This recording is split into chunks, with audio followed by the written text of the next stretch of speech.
Kitalo, afudde, Maama Fina ali mumaziga, Maureen Nantume azadde, so nga ate Pheobe akyekoze ku kivulu kya Brisha Cash. Toseetuka galindirire mu bujjuvu.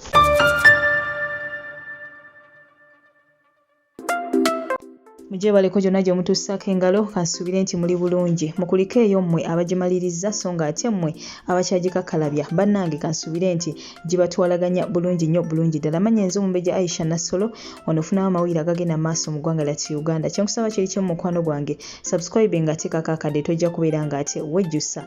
Mawulire gassanyu nnyo nnyeni ddala ag'okubeera nga omuyimbi waffe Maureen Nantume ffenna bwe tumanyi obulungi nannyini ddoboozi munnange olunaku olwaleero bw'atyo akubyewo ka baby era munnange tumuyozayoza olwa kino kyatusseko olunaku olwaleero. Kinajjukirwa nti olunaku olwaleero era still gabadde mazaalibwa ga mukyalo ono wabula apostinze ekifaananyi kye leero wetusoose omulaba ng'ali lubuto ate munnange amawulire gayitingana nti omukyalo ono azadde.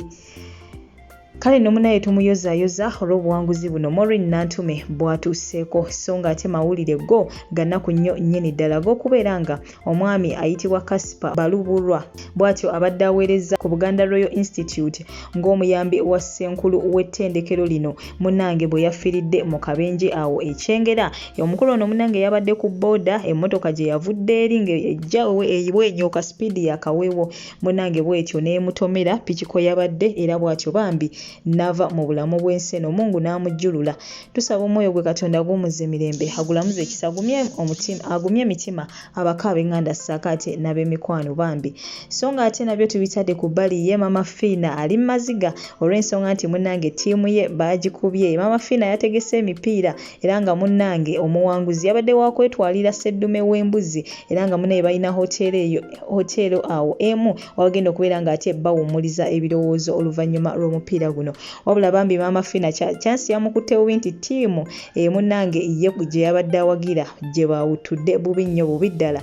Kati no munaye byebyo ebigenda maaso eruye yagala okumanya ebisingako osobola okugenda ate wali n'obinoonya ku SB4 Media tugguse ensonga butereevu ojja kuba ate olaba akatambi konna ebyabadde bitya yabaffe byaggwereddewa. So nga ate negengenda okubeera nga ate nsembyayo ngenda kuba nkulikirako akatambi olabe Pheobe kye yekoze ate ku kivulu kya Brisha Cash. Banaye twebaza ba TikTok bano okubeera nga bambi bavuddeyo ne basapootinga Brisha Cash. Brisha Cash yabadde n'ekivulu olunaku olw'eggulo yavaayo butereevu n'akuba obulango n'agaba naye nsaba mumpagire wali ate ku Red Terrace era bambi ba tiktokers banne Dr. Sefuko Ashakama Pheobe n'abalala bambi babaddeyo ne basapootinga omuwala ono ne maama we munnange yabaddeyo ku kivulu kya mwala we Brisha Cash. Kati no munnange tubeebaza bonna olw'omutima omulungi ngenda kuba nkulekerako akatambi kano olaba ate munnange Pheobe kye yeekoze ate ku kivulu kya Brisha Cash. Toseetuka mukwano gwange subscribe nga oba tonnabateekako akadde like nga video eno woba ojagadde gisharinge woba ojagadde nenga musule bulungi mwiraba olunaku olw'enkya butereevu ngenda kuba ate nkomawo n'amawulire amalala mangi nnyo mangi ddala. Are you ready? Brisha, are you ready? Guys, let's welcome one of the biggest TikTokers, Brisha. Eyatulese wano. Ate mulase manyi ngenda kuzaayo.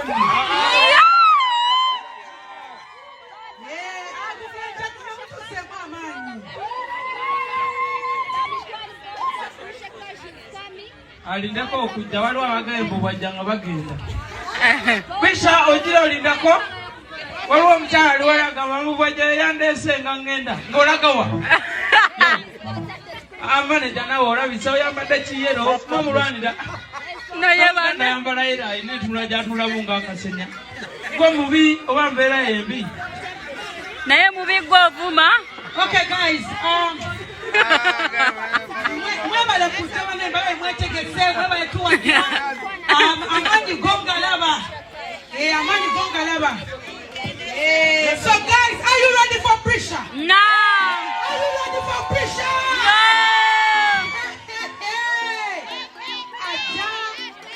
Brisha yetegeka mutebiri mu bitimba by'amani. Brisha tubiro mutoka be you ready? Gwanjule bitimba. Just send someone. Brisha, send someone to tell me that you're ready and then bring you on stage. If you're ready, I'm gonna do salsa.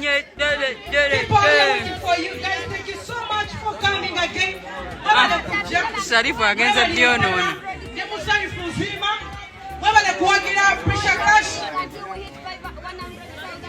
Oyogera lulimi kina washaka mu complaining nga nyo nange mugambe mugambire akwaka sente mu luzungu kigwe.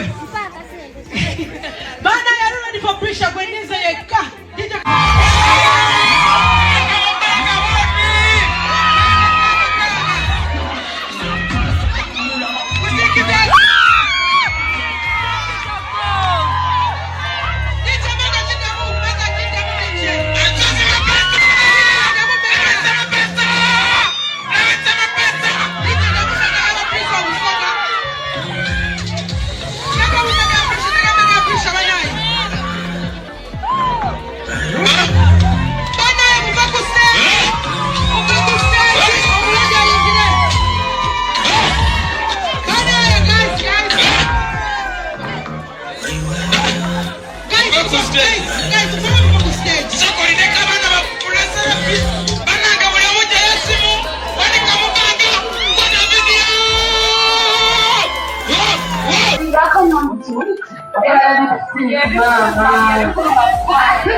Yeah, we the prayer kayimba kuna kibi baira wamfeka watumeisipi kuba mazima gari tuliyo ndabono kadana gari kucheyo ga Jabada badde bulungi obadde bulungi yakweza kusema nyumizeko obadde bulungi jobadde badde bulungi bwe nakulaba okuba emiranga naye nebadde otuula weba atunyumya atwale tunyumya obadde bulungi bulidde naye nga banayitagala bagamba nti nze wembadde okutuma kijja kwatamu tukimanya akasigiri weekali naye nga wembadde okutuma kuliko okwabalala kwonna naye nga temulimu byakuba temuli kwabaddewo freedom ate ewenyamu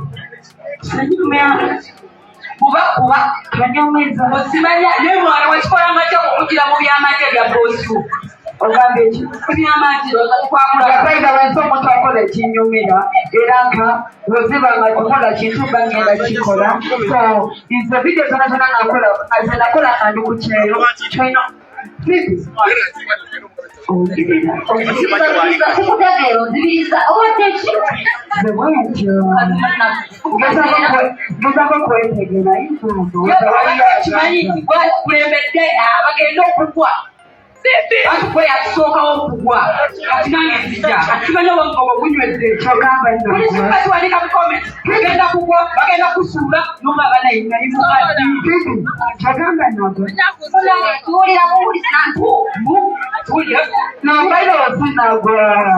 kubanze mutwale miracle